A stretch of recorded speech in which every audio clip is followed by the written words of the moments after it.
اللهم صل على سيدنا محمد يا رب صل وسلم دائما أبدا على حبيبي.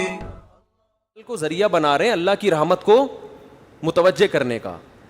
تو محبت بھی ایک عمل ہے. جب کسی بزرگ کا واسطہ دیا جاتا ہے تو اللہ ہی سے ڈائریکٹ مانگا جا رہا ہے, ان بزرگ سے یا صحابہ سے یا تابعین سے یا اہل بیت سے. جیسے عبداللہ بن عباس کا واسطہ دیا بعض صحابہ نے, تو یہ اہل بیت سے کہ ہمیں بھی ان سے محبت ہے, یہ ہمارے درمیان موجود ہے, ان کا خیال کر لے اللہ تو یہ محبت کا یہ نبی سے بھی جائز ہے, نبی کا وسیلہ کہ ہم ان کے امتی ہیں, اللہ تو ان کے واسطے سے تیری جو کرم محمد صلی اللہ علیہ وسلم اور ان کے امتیوں پر ہوا ہے وہ باقی بنی اسرائیل پر نہیں ہوا, تو محمد صلی اللہ علیہ وسلم کا واسطہ دے رہے ہیں کہ ہم ان کے امتی ہیں. تو امتی ہونا یہ بھی ایک عمل ہے, اگرچہ غیر اختیاری عمل ہے, یہ اللہ کی طرف سے ہمارا, لیکن ہمارا کوئی دخل نہیں ہے نا, لیکن ہو تو گیا نا.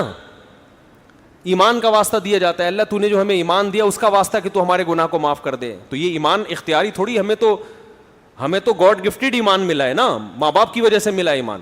تو عمل غیر اختیاری ہو یا اختیاری ہو اس کا وسیلہ دیا جا سکتا ہے. لیکن میری رائے یہی ہے کہ جو صحابہ میں عام طور پہ دعا مانگنے کا رواج تھا تو اسی کو زیادہ فوکس کرنا چاہیے. ایسا لفظ درمیان میں کیوں لے کر آ رہے ہو جس کے مطلب بیان کرنے پڑیں. لیکن المحند میں جو علماء دیوبند کا عقیدہ لکھا ہوا ہے نا کہ وسیلے سے دعا مانگنا جائز ہے, اس کے مراد یہ والا وسیلہ ہے, اور اس کے ناجائز ہونے کا کوئی بھی دنیا میں قائل نہیں ہو سکتا. جنہوں نے ناجائز لکھا ہے وہ اس کو نہیں لکھا ہے, اس کو کہہ نہیں سکتے, یہ تو عمل ہے. سمجھتے ہو اب کوئی کہ قرآن و حدیث سے دکھاؤ یہ وسیلہ بالعمل ہے, تو لغت قرآن و حدیث سے نہیں دکھائی جاتی. میں اگر کہہ رہا ہوں 3 پلیٹیں کھا گیا, ایک آدمی قسم اٹھاتا ہے کہ خدا کی قسم بریانی کی 3 پلیٹیں کھاؤں گا میں, اور اس نے پلیٹیں نہیں کھائیں, بریانی کھائی. مفتی کے پاس آیا مسئلہ پوچھنے کے لیے, مفتی اسے بتائے گا کہ تجھے کفارہ تجھ پر لازم نہیں ہے کیونکہ تو نے 3 پلیٹوں کی قسم اٹھائی تھی اور تو نے 3 پلیٹیں کھا لی. ایک بندہ سامنے بیٹھا ہوا ہے, وہ کہہ رہا ہے مفتی صاحب پلیٹیں تو وہیں کے وہیں پڑی ہوئی ہیں, اس پر تو کفارہ لازم ہے قسم کا, کیونکہ اس نے کہا تھا پلیٹیں کھاؤں گا, پلیٹیں اس نے کھائی نہیں ہے, قسم کا کفارہ ادا کرے. میں کہوں گا کہ بھائی لغت یہ کہتی ہے کہ جب کوئی کہتا ہے نا پلیٹ, تو پلیٹ سے مراد کیا ہوتا ہے, اس کے اندر کا کھانا. اب وہ کہ قرآن و حدیث میں دکھاؤ کہ پلیٹ سے مراد کیا ہے,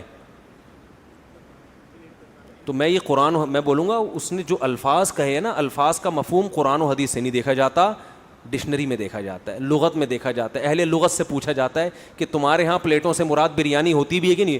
ہر چیز پہ قرآن و حدیث کا حوالہ مانگنا خود ایک بہت بڑی جہالت ہے.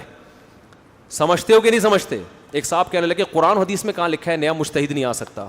میں نے کہا قرآن و حدیث میں نہ پرانے کا لکھا ہوا ہے نہ نئے کا لکھا ہوا ہے, ٹھیک ہے نا.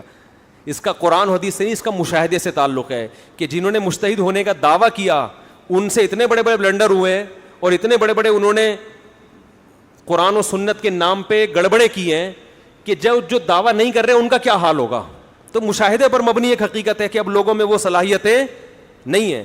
مفتی طارق مسعود صاحب کے بیانات سننے کے لیے youtube.com/مفتی طارق مسعود کو سبسکرائب کریں, اور اگر آپ لائیو ویڈیو کو کبھی بھی مس نہیں کرنا چاہتے ہیں تو سبسکرائب کرنے کے بعد بیل آئیکن پہ کلک کرنا مت بھولیں. جزاک اللہ.